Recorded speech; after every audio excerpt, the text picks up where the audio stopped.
अध्याय 1 भाषा लैंग्वेज। भाषा। रीमा और सीमा फोन पर बातें कर रही हैं। पिताजी अखबार पढ़ रहे हैं। मीता अपनी सहेली को पत्र लिख रही है। अध्यापिका चुप रहने का इशारा कर रही है। हम अपनी बात बोलकर या लिखकर दूसरों को समझाते हैं और दूसरों की बात सुनकर या पढ़कर समझते हैं। अध्यापिका इशारे द्वारा बच्चों को चुप करा रही है, लेकिन यह भाषा नहीं है। भाषा वह साधन है जिसके द्वारा हम अपने विचार बोलकर या लिखकर एक दूसरे तक पहुंचाते हैं और दूसरों के विचार सुनकर या पढ़कर समझ जाते हैं। भाषा के रूप। भाषा के दो रूप होते हैं। क मौखिक भाषा, ख लिखित भाषा। मौखिक भाषा। पिताजी बेटे को कहानी सुना रहे हैं। लिखित भाषा। कक्षा में बच्चे परीक्षा दे रहे हैं। क मौखिक भाषा।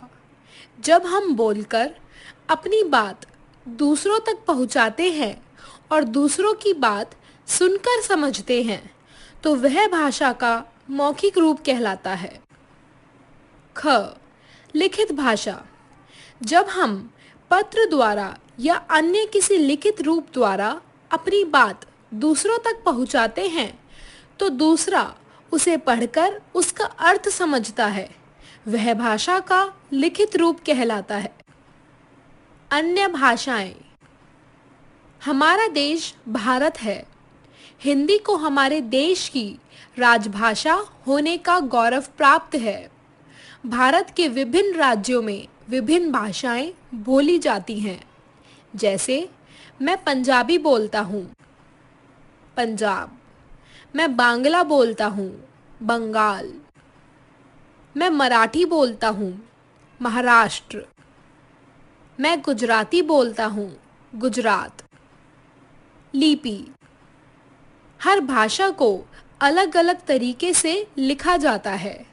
लिखने का यह ढंग ही लिपि कहलाता है। हिंदी, संस्कृत, गुजराती, मराठी आदि भाषाएं देवनागरी लिपि में लिखी जाती हैं।